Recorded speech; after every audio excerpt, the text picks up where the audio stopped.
we don't need that. Oh my God, I didn't expect it.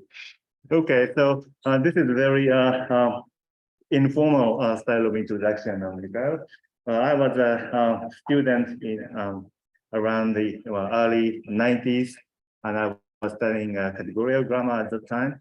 And well, we started reading some famous categorical grammar papers. And that is, of course, then Mikael is one of them. So, I mean, he was the superstar even at that time. And 30 years have passed, 30 years, and he's still a superstar.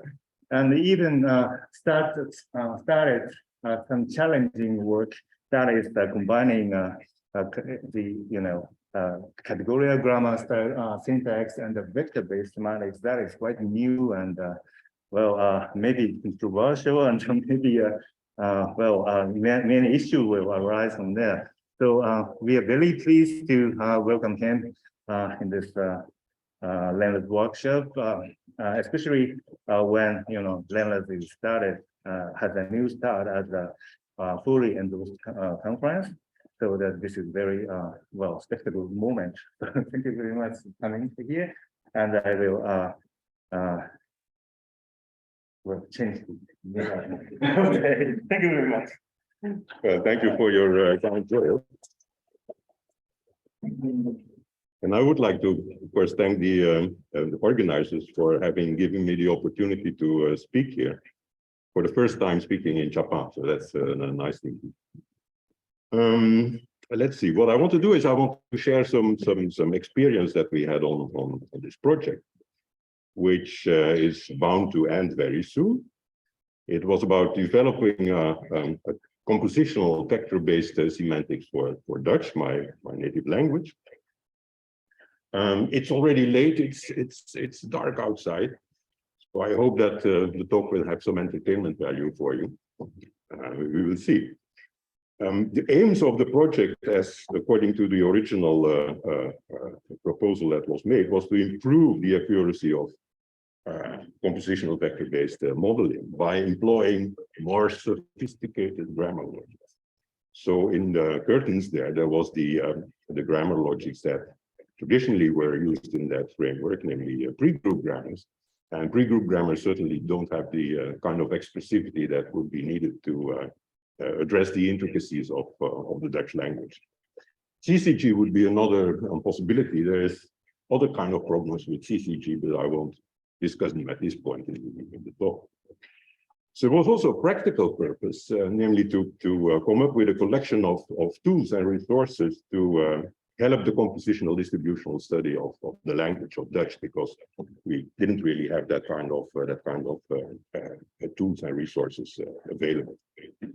There's a nice team there with Konstantinos, known as Kokos Kokalidis, Thijs Wijnholz. Before we had Giuseppe Greco, but he left the team already. Mirnush Saderzadeh and Richard Moot were external experts for the project. So it won't surprise you that many of the themes of their work will come back in the talk here. Proof nets, as far as Richard Moot is concerned, and the kind of distributional modeling that Mirnush was promoting for many years. There was also a companion project that I did with the physics department, which was just finished, the thesis of Adriana Correa, who really takes the same theoretical approach as what you will hear about in the talk, but who develops a quantum mechanical perspective of these. The thesis is available online, so you can click the link here when the slides are put somewhere online. Now, the background for the project won't surprise you if I'm the speaker, is actually the categorical type logics that go back to the original work of Jim Lambeck in the late 50s and early 60s.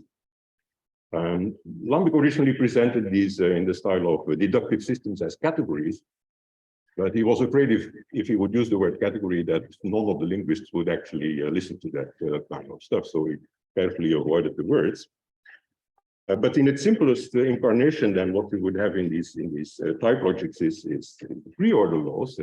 You have morphisms between types, and you have an identity morphism from A. You get A, you have composition of morphisms. That's all fine and good. But then for the content of this particular type system, there is a product operation, a multiplication operation that intuitively stands for the concatenation of phrases. And this multiplication, because it's non-commutative, comes with two divisions, if you wish, the two slashes. One indicating incompleteness to the left and the other incompleteness to the right. So categorically, these are adjoints. Algebraically, these are residuated operators. And that's the basic structure of the framework. This very simple core. You can, of course, then start adding incrementally extra properties that you attribute to this multiplication operation. One of the obvious choices would be associativity. Like you say, the bracketing really doesn't matter, as in arithmetic multiplication. You could assume that there is an identity for the multiplication, for example. You could also assume that maybe the multiplication is commutative. And these different choices of extra structural additions generate a kind of landscape, the Lambic landscape, where the pure residuation logic is the system that he presented in the 61 paper. And the system known as L is the associative Lambic calculus, so it adds this product associativity. The system where commutativity also comes into play is known as LP, Lambic calculus plus permutation, which was studied by Van Benten mainly to model semantic types rather than syntactic types, and so on and so forth. So that's the background of the whole story. And if you think of the models, the intended models for the syntactic calculi, so the ones without commutativity, these would be the multiplicative systems that are freely generated by the words of the language under a notion of concatenation. So types are thought of as sets of expressions, right? So a type noun phrase stands for all the expressions that are noun phrases, etc. And then they are interpreted, in other words, as subsets of either a group of it or a semi-group or a monoid, with the product standing for pointwise concatenation, and then the two slashes as the adjoints of that operation, and where the multiplicative identity would be the empty string in the string. So in the 61 paper, the pure residuation system, you are talking about groupoids, where types are assigned to phrases. So there is structure to the types, bracketed strings, if you want. In the associative system, you are actually talking about semi-groups, where the types are assigned to strings, where there is no higher structure, just the linear order of the words. If there is a multiplicative unit around, then you're really talking about a monoid, and so that's the algebraic background to interpretation of these types. Now, of course, the slogan for Lambic calculus is parsing as deduction, to establish the fact that the phrase is well formed in a certain category. One develops a proof that actually shows that this is the case. And the way that I'm going to show most of my examples in this talk is using an actual deduction format, because that's kind of intuitively appealing. To make it readable, what we're going to do is on the left of the turnstile, rather than write the types, we just write the words that have these types, and we know what we are talking about. And then for the rest, for this example sentence that will be our running example, paper that Bob rejected, you see that the way the sentence is, or the phrases, the noun phrase is put together, is by means of elimination and introduction rules of these slashes, where the elimination corresponds, logically would correspond to something like modus ponens, and the introduction of the slashes to reasoning by hypothesis, hypothetical reasoning. So the hypothesis in this particular sentence, in this particular phrase, would be the direct object which the verb here reject would like to see. It doesn't have it, but we use the hypothesis up to the point where we actually are forced to withdraw it, because the word that the relative pronoun says, I want not the reason about the sentence, but the sentence missing in our phrase hypothesis somewhere. Okay. Now here's the boring stuff, but it's late. I'm not going to go through the small print here. The only thing that is important to realize if we formalize what this natural deduction system means is that on the left of the turnstile, so we have sequence gamma turnstile A, where A is a formula, but on the left of the turnstile, We don't have a sequence of formulas or maybe a multiset or whatever, but really we have a tree with formulas at the leaves. And the tree is formed by a binary tree-forming operation, our little center dot there, which is the structural counterpart of the logical operation, the multiplication operation of the language. So that's the thing that is important. And you see it in the rules or the elimination rules, given a tree gamma, which is of type A, and a tree delta, which is of type A under B, it puts together a bigger tree gamma together with delta, which then would be of type B. See, whereas the introduction rules do just the opposite. They take a tree of the premise, they take it apart. Okay. So then if we are interested in speaking about proofs in a more compact and concise way, it's handy to have the Curry-Howard isomorphism around, which says that for these different type systems, there is actually term calculi that are isomorphic to the proofs. So anything that we can say with this nicely formatted proof, we can say it in a line format, if you wish, by just taking the terms, the programs, if you wish, that correspond to these derivations. And here the take-home point is that if we talk about a system which is having a non-commutative multiplication, then we will have both left abstraction and right abstraction, corresponding to the introduction of the two slashes. And we have left application and right application for the two versions of function application. In the semantic type calculus, where commutativity is present, these two slashes collapse into just one linear implication, and that's having the same effect on the term.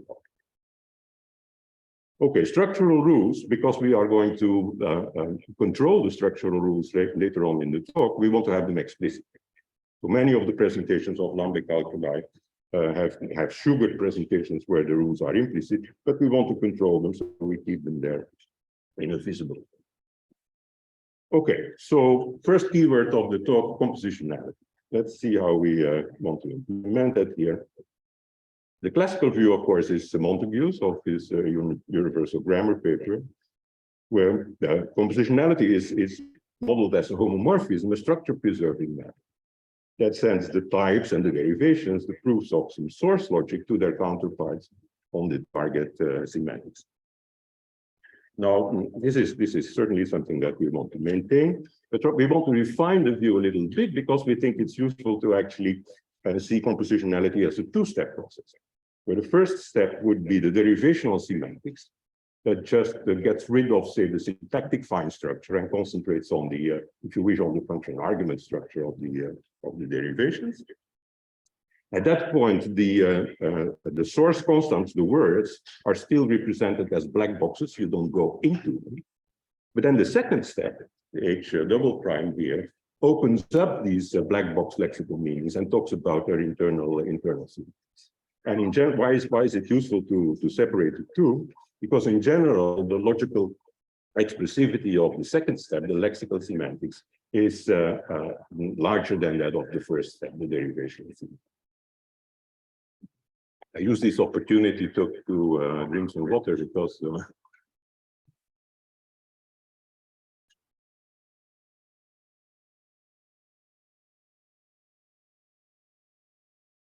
okay, good. Okay, so then a toy example from your first formal semantics class would be, okay, we take our syntactic calculus, say, the associative or non-associative lambic calculus with atomic types for sentences, noun phrases, and common nouns, and we send it by the compositionality homomorphism to the semantic type calculus, which is, of course, now also recognized as multiplicative intuitionistic logic, the implicational fragment, and we have other basic types because we categorize the material now in semantic terms, for example, E for entities, T for truth values. Now you have to specify on the type level how you want to interpret the atomic types and how you want to extend the homomorphism to the implication type. Pretty straightforward. And then on the proofs, you do the same thing. So you say how the terms which are isomorphic to these proofs, how they can be translated from a syntactic source calculus to a semantic target calculus. Fine. So for our running example paper that Bob rejected, that means that the term for the syntactic proof has the words exactly in the order that you find them in the syntax. The only thing that is new here is that there is actually an explicit trace of the fact that you have withdrawn a hypothesis for the object. Translating that to a multiplicative intuitionistic linear logic, you just have application in the function first argument following order, because there is no syntactic distinction anymore between left and right implications. And the word meanings are not opened up, they are just black boxes. We leave them at that. Okay, now beyond linearity. So let's see what happens when we actually want to unpack the lexical word meanings. So here, for the word that, paper that Bob rejected, intuitively what we want to have is intersection between two properties, the property of being a paper and being a thing that is rejected by Bob. Of course, you can write a lambda term that expresses that property intersection. It's this guy over here. But inspecting that term, you'll see that it actually has an abstraction over an entity type variable that uses that variable 2 times, right? So here we have Boolean conjunction, and we express property intersection by abstracting over an entity variable and then taking the Boolean conjunction of application of y and x to this diagram. Meaning having the 2 occurrences of the variables here means that we go beyond linear logic. I mean, beyond, say, exponential free linear logic. We could have the exponential of linear logic that allows you actually to have contraction, meaning duplication of resources. But to have it in its full strength, the strength that you have in linear logic is too strong. We want something more delicate. And in fact, what has been suggested in the literature that maybe a soft linear logic, as proposed by Lafont, would be a more suitable notion of copying for the kind of copying that we find in natural languages. I don't go deeper into that issue. I just say, if we want to have copying on the lexical level, then there will be some exponential-like operation that will have to license that into. But once we have that extra lexical expressivity, we can substitute for the black box word meanings, and then we get after normalization the expected property intersection end result. Fine. But this, of course, was not what we were intending to do. We want to have a vector-based interpretation. So how can we follow exactly the same steps, but now with respect to these other target algebra. So here the work of Kuke and his co-workers starting in 2010 observed that if we have a target category, which is a compact closed category, as this is called, then actually we have something where finite dimensional vector spaces and linear maps will be a concrete instance of such a category. Now, what is a compact closed category? It is monoidal, so it has a multiplication operation that is associative and that has a unit. But then the compact closedness comes from the fact that every object has a left and a right adjoint, satisfying the laws that are written. So the left adjoint, if you wish, a left negation, is something that annihilates an A to its right. The right negation, a superscript right, is an annihilator which follows an A. And then apart from annihilation, these so-called epsilon maps, there is also the inverse of it, namely expansion. So from the identity, you can expand to the annihilators on the wrong side, if you wish, of the multiplication. That's a compact closed category. If it's symmetric, then there is just one notion of negation, a star, and you have the collapse of the left and right adjoints. And that's exactly what finite dimensional vector spaces and linear maps instantiate. So the unit in that model will be the field, let's say the reals, or maybe complex numbers depend, but mostly the reals for natural language application. The bases can be assumed to be fixed, so that means that very often one doesn't really make a distinction between the dual space and the space itself, because they are interchangeable, they are isomorphic. The epsilon map is going to be, so epsilon map is going to take two vectors and give you back a real. This is going to be inner product, taking the inner product. And the eta map is going to go from a real to a matrix, a vector times a tensor vector, which means it's going to be producing, well, if the scalar in the unit, it's going to be the identity matrix, otherwise a multiple of it, and not linearity. So that's the target model that we initially had in mind. And then, of course, the homework now is to do the same homomorphic mapping from a syntactic input calculus to this new target model. This again is kind of homework, kind of exercise, if you wish. So I'm just giving you the flavor of it. Again, for the types, we want to say what their image is under the homomorphism. So a syntactic multiplication, meaning concatenation, is going to be sent to the tensor of the compact closed category. The same for the two slashes, but now the formula that is under the slash is going to be mapped to the dual of the interpretation of that formula, obviously, negation under the slash. Therefore, syntactic derivations, we have to do the same. And what I will do it for, not for the natural deduction presentation, but for something which is more and more simple, categorical presentation, which has residuation rules, monotonicity rules, and axioms which can be atomic. And the nice property of this kind of bundle of rules here is that you don't have to use an explicit composition rule anymore, sequential composition. It's like having a cut-free presentation of a system which makes it easier to calculate. So I'm not going to read the small print here, but what we have to do is, for example, for the residuation influences, assuming that we have a linear map which interprets the premise, show me how I can get a linear map for the conclusion, which is built from that given map for the premise, together with the other operations, the epsilon and the eta operations that we have in the compact closed category. And after some puzzling, it's not so difficult to come up with such a translation. Okay.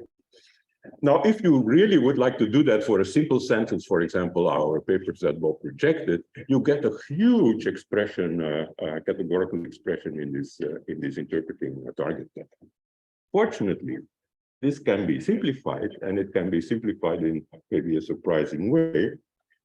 So axioms, to start from the simple case, axioms translate in the identity map on the vector space that the antecedent is talking about.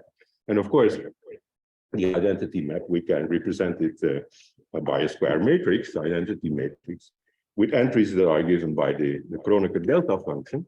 So the delta function says, you know, for indices I and j, I give you back a 1 if they are equal and 0 otherwise. Right?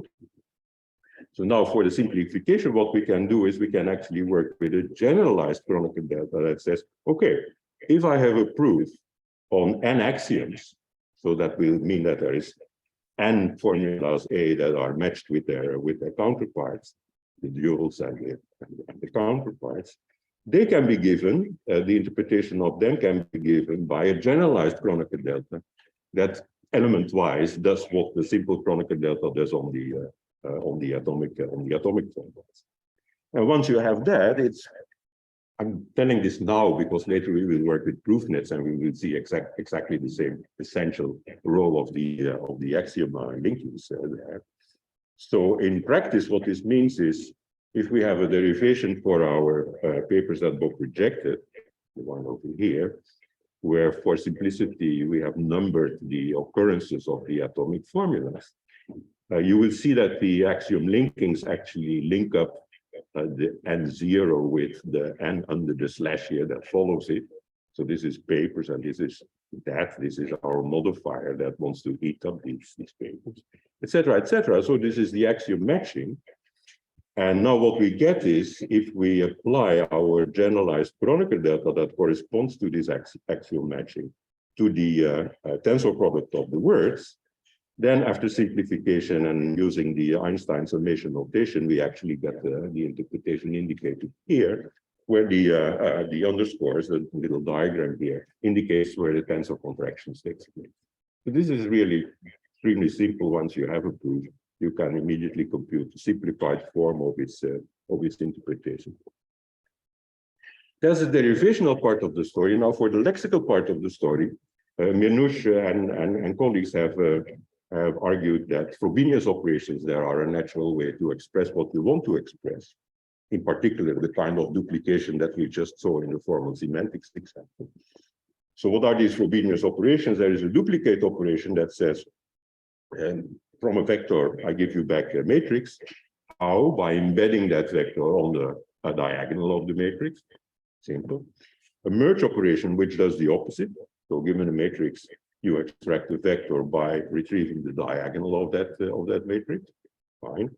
Then there is a delete operation that says, from a vector, I want to have a scalar. How? By summing the elements of that vector. And a kind of opposite of that, namely insertion. Give me a scalar, and I give you back a vector where the elements of the vector are taking the value of that scalar. Okay, that's the four of them. So here for our paper that Bob rejected, if we want to mimic, so to speak, what happened in the formal semantic story, we would like to say, well, we want to have here the element-wise multiplication of the interpretation of paper as a vector, and some vector interpretation that we get from what follows, namely Bob rejected. Okay, how can we do it? Bob rejected has tensor contraction of the subject with the first index of the verb here. So it's a matrix, but we want a vector. So how can we get the vector out of a matrix? We can do rank reduction. How can we do rank reduction? Well, with one of our operations here, the deletion operation, which actually, if you wish, kills off the sentence dimension and flattens the matrix to a vector by doing summation over the columns, right? So that's multiplication with the all ones vector, technically, if you do the linear operations. Once you have done that, then you can compute the pointwise, the element-wise multiplication of paper and that vector from the body of the relative clause by means of a tensor, which so it's a rank 3 tensor, which has ones on the diagonal and zeros elsewhere. So by combining with these two operands, it will actually, in effect, compute for you the element-wise multiplication of these two. So that's the same story as what we had with the formal semantics part of the story, but now with vector semantics. There is actually another way of doing this, which Reinhard Muskes together with Minouche has advocated, which is to use linear lambda calculus itself to express these vectorial operations. Kind of nice, then you stay in a uniform gradient. So the target signature here would have as types a type for an index set, a type R for the reals, and then vectors will be modeled as functions from I to R. So a function that for each of the, say, the elements of a vector gives you back the real value that you find. A rank n tensor then in general will be taking I to the power n and map it to R. A matrix would be I to the second power R, etc., right? So that's how these things work. Then you can start actually defining in the language of linear lambda calculus, defining these operations that we saw in the direct modeling of 2 slides before. So you could define twice multiplication or the two forms of tensor contraction, matrix vector, cube vector, etc. For the type homomorphism, now you would assume that all the atomic types of the source are sent to vector spaces, fine. And then for translating the constants, let's ignore the boring words paper and Bob, which just get vector interpretations. For a verb such as rejected, now you have options. You have options in the sense that, well, by means of the type homomorphism, you want this to be a cube. Sorry, you want this to be a function from vector to vector to vector, because that's what you read off when you look at the syntactic type. But now to actually open up the lexical meaning of that word, there's choices. You could say, well, we will have a cube interpretation, a constant at the target signature. A cube interpretation that contracts with its two arguments. Fine. But you could also say, no, at the target end, we have a much simpler lower rank, a simple vector for rejected, which is then going to combine with its two arguments by means of element-wise multiplication. So this model actually doesn't commit you to having these high rank tensors corresponding to the syntactic complexity of the input words, but still it is compositional. Why? Because the interpretation of a verb which is having this transitive verb category is actually a function taking two vectors and giving you back a vector, right? Exactly as it should be. So the point here is that there is a difference between, say, the constants of the source signature and the constants of the target signature, and this gives you some leeway to actually address problems that you will see on the next slide is the curse of dimensionality. If you really want to do this to carry out this program to the bitter end, of course, it's possible to induce higher order tensors from data. It's a field of representation learning, and Gijs Wijnals, for example, has a nice paper together with colleagues doing that for our setup. But in general, these higher order tensor representations, learning for them is very hard to scale because of the dimensionality problem. So transitive verb is already a cube, okay, but there is types which are having a much higher rank when you play the game the way it's indicated here. There is methods of alleviating this curse of dimensionality. Tensor decomposition techniques have been proposed. There's a number of options, but still in the remainder of the talk, what you will see is that we can also move to a view of compositionality that does no longer commit us to have these higher rank tensor representations, but still remains faithful to the compositionality approach. So part two. Enhancing types with modalities, as I said, was one of the ingredients of the story. And here is the motivation for that enrichment of the language. So we all know that languages exhibit phenomena that seem to require some form of reordering, restructuring, copying. We also realize quickly enough that having global options of doing uncontrolled options are problematic because they either are under-generating or are over-generating. So what we want to do is to have an extension of the type language with what we will call modalities to impose that required structural. And it will be used actually in two forms. One is familiar from, say, the linear logic story. So the modalities on the one hand will license the structural operations that would be forbidden otherwise. But we will also use them in an opposite way, namely as devices that can block forms of structural reasoning that otherwise would be possible. Here. So first, what are these weird characters here, these modalities? I will write them as a pair of connectives called the diamond and box here. And they satisfy exactly the same residuation law as what we saw already for the product at the two implications. So if we have a morphism from diamond A to B, this will hold just in case, if and only if we have a morphism from A to the adjoint of the diamond box of B. Okay? So logically, that means that the diamond and the box form a residuated pair. There are adjoint operations categorically. You can easily show that their compositions give you either an interior operation if you have the diamond and the box on the left-hand side of the arrow, or a closure operation if you have the opposite composition, box diamond, on the right-hand side of the arrow. This is exercise kind of stuff. You can show that these operations, the two of them are monotonic. That's the core logical properties of them. And then on the structural level, now you can replace these unwanted global structural rules by controlled versions. For example, and this is the example that we will be using in the rest of the talk here, you could have restricted forms of associativity and commutativity that will work only provided that our C resource here is carrying the licensing diamond modality. See, so the top one here is if you forget about the diamond, would be associativity globally, but this is not going to be part of our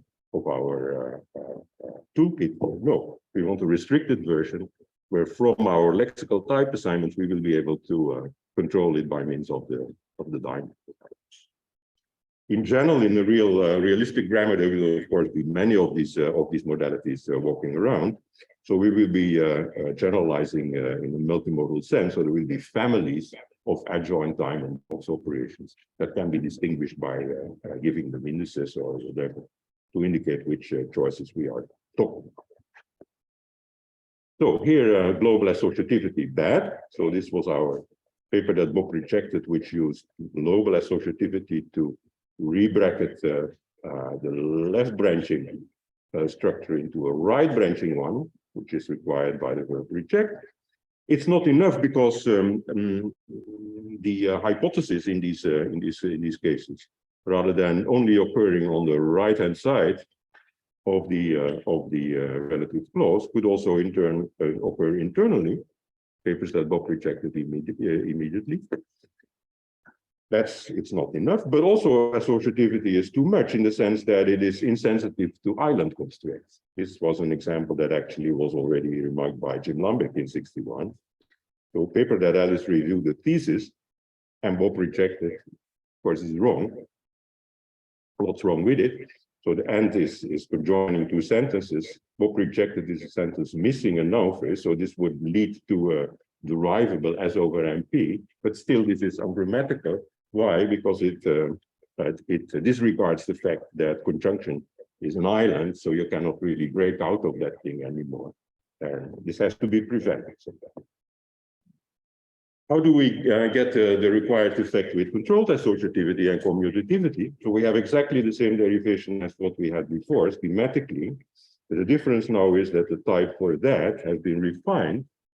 It says, well, my relative clause body is an incomplete sentence, which misses a noun phrase hypothesis, but this noun phrase hypothesis now is coming with the control part added with diamond box. What does that mean? Once the introduction of this hypothesis comes on the left-hand side of the turn side, so in the antecedent tree, we replace the logical diamond by the structural counterpart. We can now apply, because of our structural rules on the bottom here, we can apply the controlled associativity and commutativity to maneuver it to the position where actually it will be consumed as a noun phrase, which is exactly what our verb reject here is required. And this has been called the key and lock approach of these modalities. So before you can actually use the hypothesis as a simple noun phrase, you will have to unlock the box, which is there. Sorry, the box is the lock. You will have to unlock it by means of the diamond, which is the key, contracting to simple noun phrase. So that's the example. Again, the homework would be give me the exact rules for these modalities. Exercise. On the term level, there will be a footprint also for the introduction and the elimination of these operations, just as we had it for the slashes. So nothing surprising there. If you are not liking the very detailed derivations with lots and lots of steps, you can telescope them, so to speak, by using derived inference rules that in one step will actually place one of these movable hypotheses at the position where you want to use them. So that gives you a speed up of the proofs, all finite. That was an illustration of modalities as licensors of things that otherwise would be forbidden. But now the other part of the story as blockers of structural creation. So that would be the kind of island violation that is still allowed by either global or controlled associativity. And the way we can avoid that kind of problem is that we say in our type for but, okay, it conjoins two sentences but then the final result is going to be locked up as an island, actually. And where is the step that actually imposes this island constraint? The logical step is the elimination of the box here, for which the rule says my box disappears from the succeeding formula because I can trade it in for the corresponding diamond on the antecedent. So I'm writing the diamond, the structural diamond, I'm writing it as angular brackets, or I should have said it. So at that point, it becomes impossible for the hypothesis to actually escape from that island, but it will have to escape because it has to be withdrawn at a certain point, and this is not going to work anymore. So this was an idea that was propagated by Glyn Morilin in his first book long ago. And what we can do now in the rest of the talk is to widely generalize that idea to actually use our unary modalities as devices to demarcate dependency domains in the sense of dependency grammar.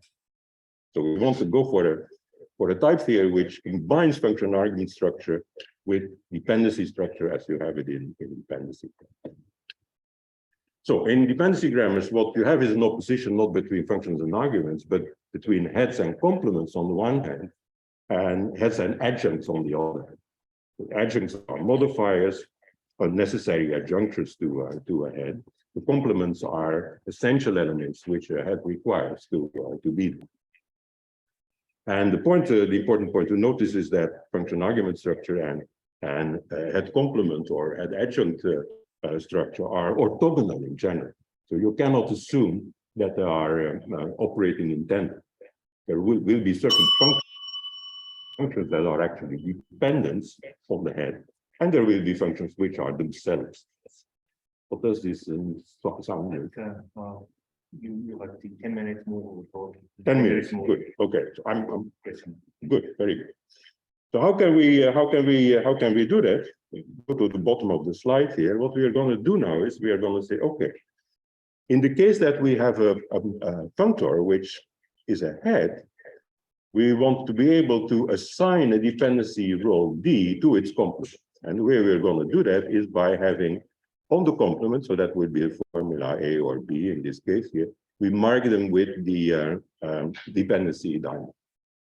So the effect is that the head here assigns a dependency role to its complement.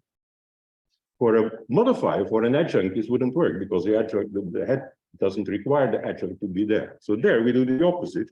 We use the box to project an adjunct role for these modifier functions.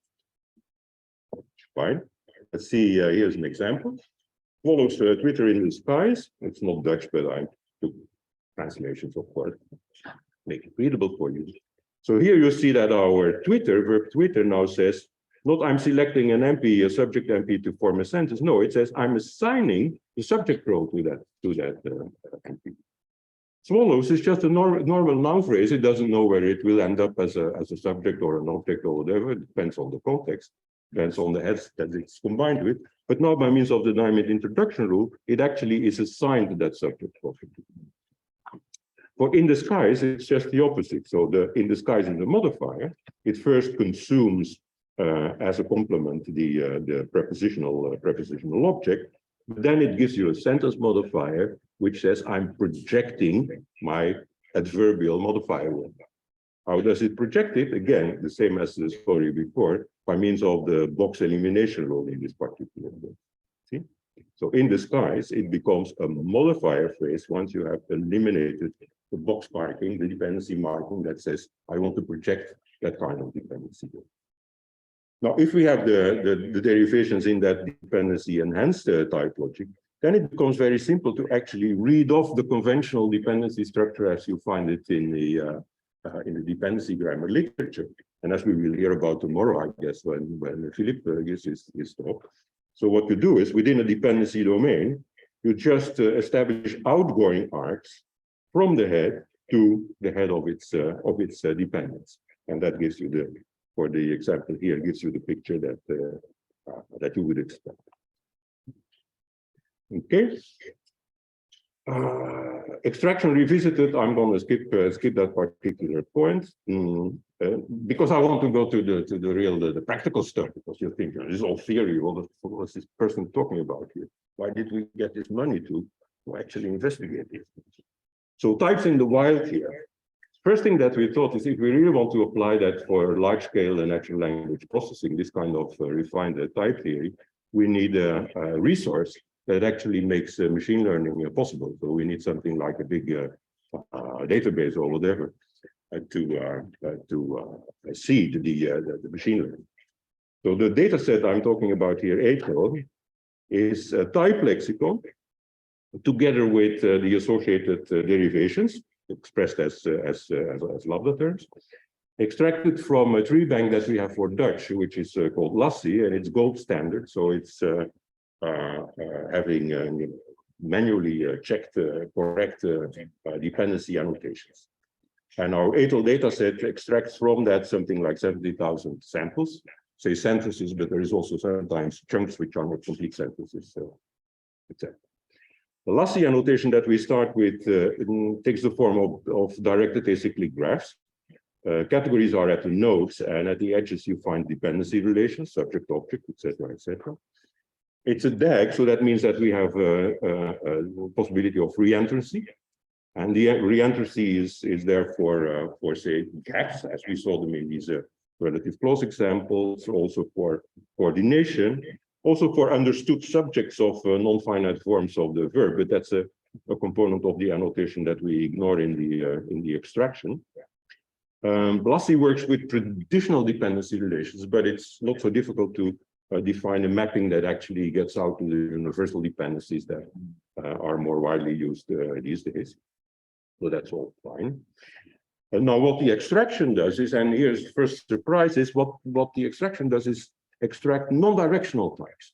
So the types will be, in terms of the linear implication, not caring about linear order, which actually means that we are leaving the determination of the connection between the types and the actual word order to the neural parser that will come in 2 minutes. We don't want to specify it in the types. We want to leave it implicit and give it to our neural parsing. The modalities that we use are going to do the dependency marking, but also the structural control. So the two functions that I talked about before in the theoretical part. And the result of the extraction is really fine-grained type lexicon. If you compare, for example, with CCG in gray, we are using something like 5,000 unique categories, corresponding to the 1,300 or so that are used in the CCG bank. And for the type forming operations, we have in this combination of slashes with modal decoration, we have 29 of them corresponding to the forward and the backward slash of CCG. So that's a real strong difference in terms of fine-grainedness between these two kind of frameworks. You can read about it in the paper that is mentioned here, but better go to the GitHub site here of Konstantinos, where you find the actual concrete version that is used now. This paper was it's 2 years ago or 3 years ago, so it's a bit outdated. Here's an example. So the Lassie data, the Lassie is not readable. No, it's not readable. So the representation is in tree format in the original database because, well, for display reasons, crossing edges are avoided. Of course, Dutch is full of crossing edges in practice. The two types of reentrancy that you would see here, if you take your magnifying glass, is for hypotheses, for the gap hypothesis that we had in our running example, and also for these understood subjects. But that's the part which we don't see back in the extracted. So what you get when you play around with ATL resources, a way of actually exploring that database of type assignments and derivations in all kind of flexible forms that you might want to do. So you get the type assignments for your particular examples, and you get the complete proofs either in this Python notebook format or nicely printed out in LaTeX if you want to write papers about it or give talks or whatever. So finally, 3 minutes or something. Okay, fine. So finally, for the neural part of the whole project, we have to go to the thesis work of Kokos, which is very soon to be completed. I hope that he's not listening to this talk because he doesn't know how soon this will be. So there's two papers, one on the super tagging part of the story and the other on the neural proof nets. And the current work is actually on integrating the super tagging with the neural proof net construction, and you can read about that again on the GitHub site mentioned here. There's no publication yet of that part of the work. So let me give you just a feeling of what this is all about. So I said the parsing method that we want to use uses linear logic proof nets with this extra dependency modality annotation. Now, if you wish, you can see a proof net construction as a process in stages. Starting from a proof frame, which is just, if you wish, a forest of the formula decomposition trees of the words that you want to do the parse over. But this forest of formula decomposition trees, that's exactly what the super tagger would have to provide you with, right? So here you already see the connection between the parsing and the super tagging in this particular case. Now, from a proof frame, you get a proof structure by adding a pairwise linking of the atomic leaves with opposite polarity. So that's like the axiom linking in the natural deduction presentations. And then finally, from that proof structure, you will determine that it is actually a proof net, so corresponding to a well-behaved derivation by different methods of checking the well-formatness. What we will do is we will use Lamarche's traversal method, which has a nice property that traversing a proof net will actually stepwise produce the associated lambda term, which we want to have as a scaffolding to do the meaning compensation. The key points of the neural methods are for super tagging. We work with, Kokos works with 3D coding with dynamic graph convolutions, which is entirely parallel. So you start from that forest of formula decompositions, and you build it up bottom up, guided by the words vectors that actually are at the root of that forest. For the axiom linking, some smart trick is used, which I didn't know of before, which is the Sinkhorn algorithm, which is an iterative method to approach the doubly stochastic matrix that actually represents the axiom linking. So a very discrete thing, namely linking up these axioms with opposite polarity, becomes something amenable to machine learning. And for verification, as I said, the Lamarche factors. So this is where the talk more or less ends. I just want to show some pictures from which I've stolen from Kokos's thesis in progress. Formula decomposition of formulas, a forest of such tree compositions. For an example, the land where democracy was murdered, you can fill in the land of your choice here for a concrete interpretation. Making a proof structure by adding axiom linkings. And then the final thing would be a movie, but on this Microsoft machine, I cannot show you the movie, which would be the traversal that actually, by following the steps of the traversal, will stepwise also build up the lambda term that expresses the meaning of it. So concluding, my young colleagues told me, make sure that you show a slide with numbers on it. So this is the slide with numbers, which the only thing that you have to notice is that these numbers are all very good. So you see, we compared the super tagger with super tagging for the CCG bank, and also the refactored version of the CCG bank, and with the French DLG bank, and then with our our own ATL type resource. And you see that, well, this approach is giving good results. So conclusions, the key themes that I had in the talk were first of all, compositionality, but in an end-to-end sense. So end-to-end, as you now realize, means that not only you want to obtain the elementary word embeddings from data, but also you want to obtain the types, so learn the types rather than assume that someone is giving you this type lexicon. Learn the types and their internal composition so that you can actually correctly predict types that you have never seen before because you know what the grammar, the well-formed types actually are. And then the neural parser has to follow the lead. The other thing is that we can use linear lambda terms as a kind of general purpose recipe for meaning composition. And a final point, the virtue of actually making this distinction between derivation and lexical semantics and studying their interaction. There is some evaluation resources that we are working on. One of them is available already. It's a Dutch version of the SIG data set, SIG-ML. Another one will be on monotonicity reasoning, etc., etc. So follow the GitHub sites that I've shown if you are interested in actually playing around with these tools. And yeah, that's it basically. Thank you.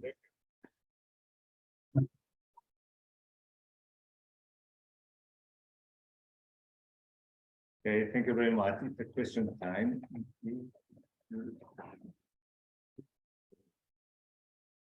Yeah, so thank you for a very exciting talk. So I see this as a very challenging project involving a lot of sophisticated techniques of different sorts. So typological grammar and distributional semantics and neural parsing. And I was kind of like, so what's the larger goal? Because so your idea is combining these three things is a good thing to do. And I feel like I'm not yet convinced. So what exactly is it that you get by doing this that you cannot get by pursuing these three things separate? Yeah. I see what you mean. But maybe I should answer you, and then you're not convinced. Like, okay, so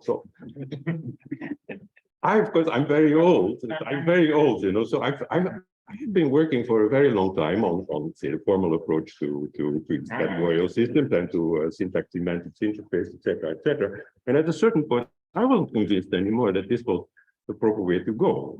Where do the types come from? You know, you have written this beautiful book together with your colleague, in which you have all these nice types that give you wonderful analysis of phenomena. But where do these types come from? Who has given you these types? You have invented them.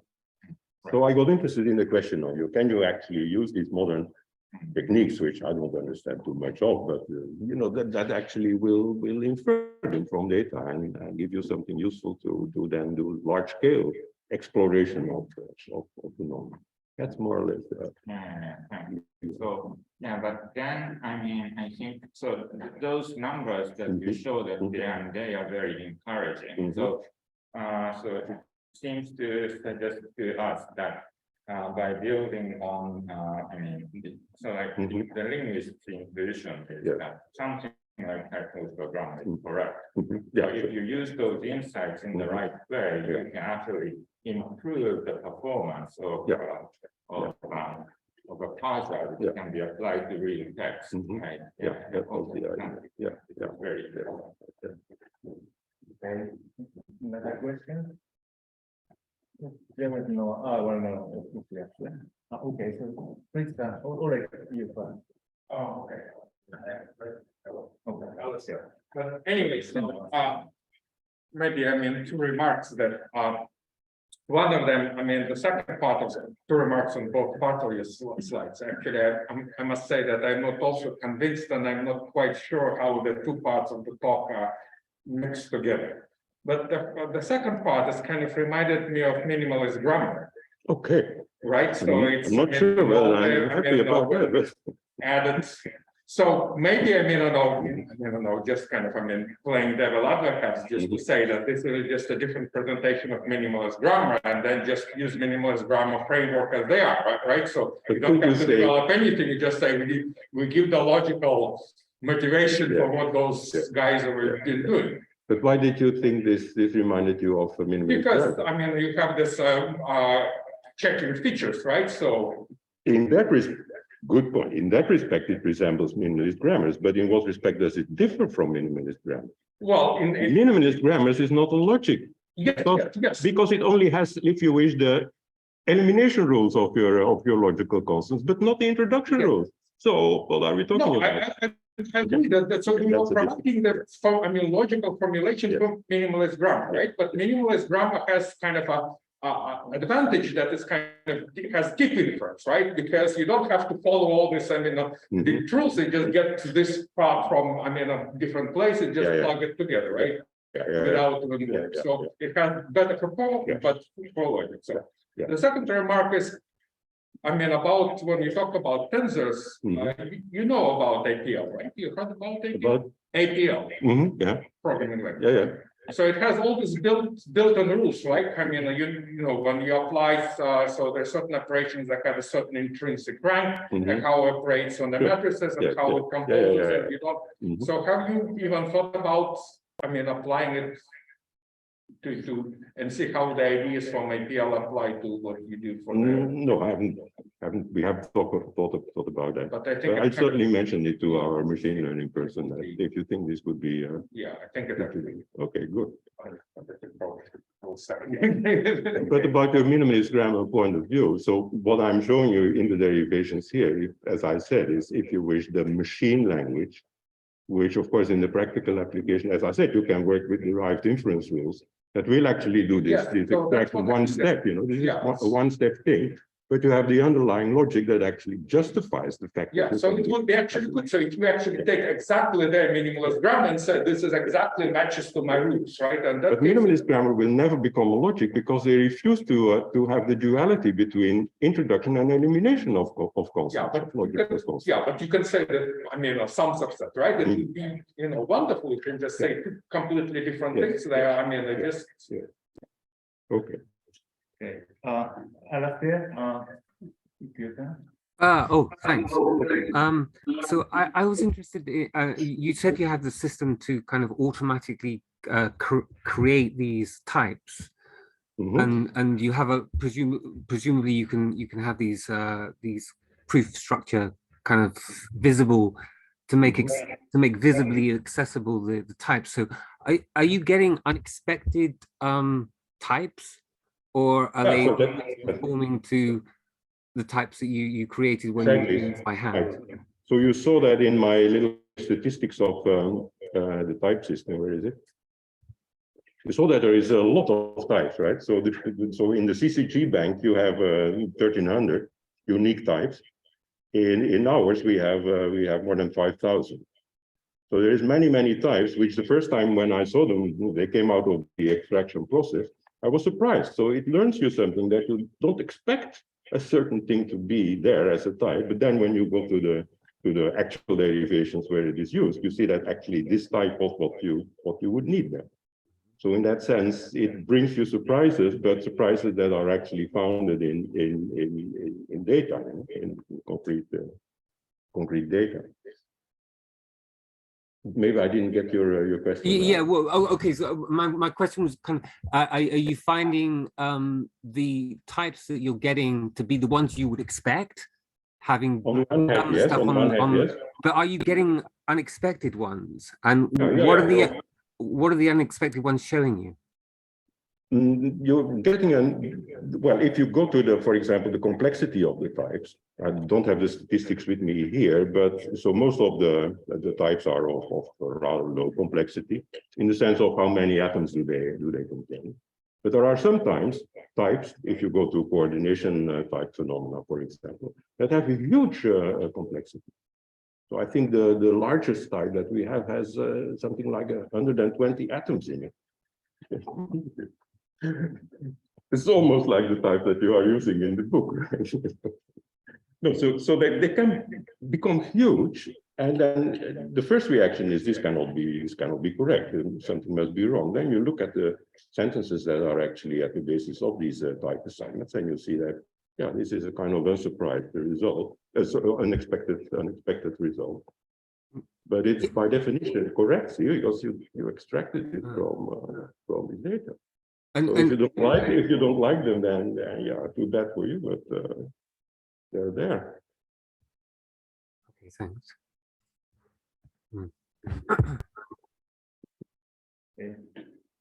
And may I ask a question? Yeah, sure. I'm wondering if this whole composition of a different system can or want to contribute to a system that is differentiable as a whole.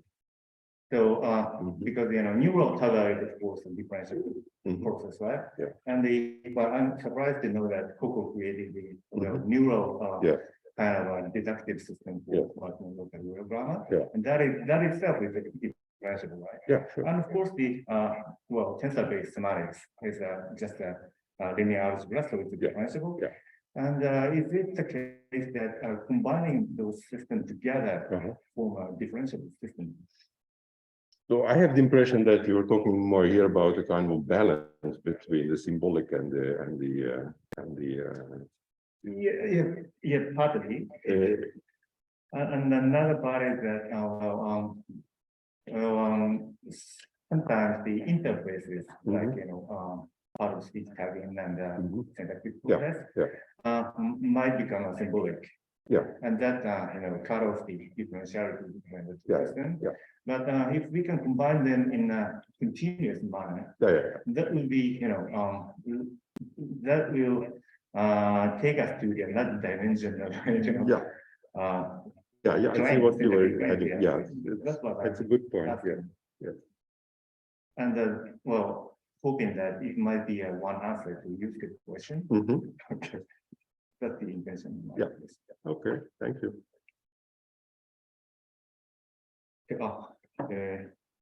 Yamato-sensei?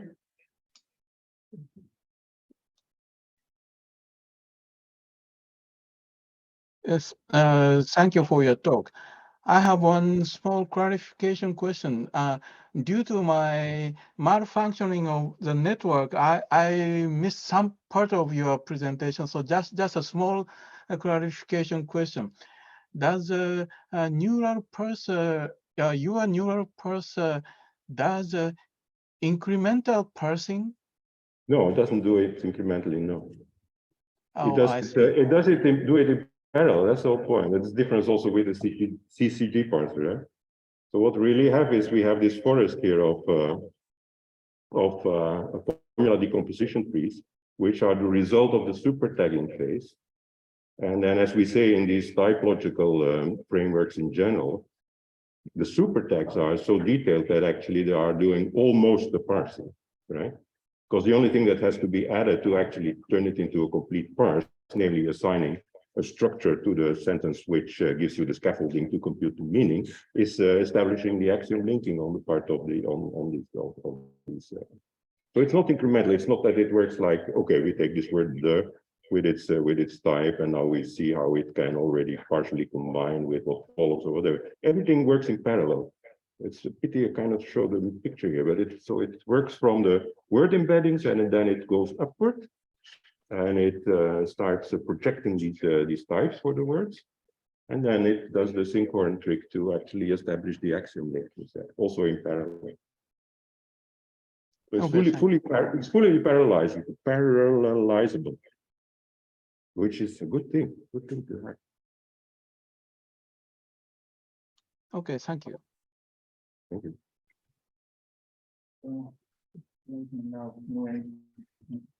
No questions from the floor. Well, let's thank the speaker again.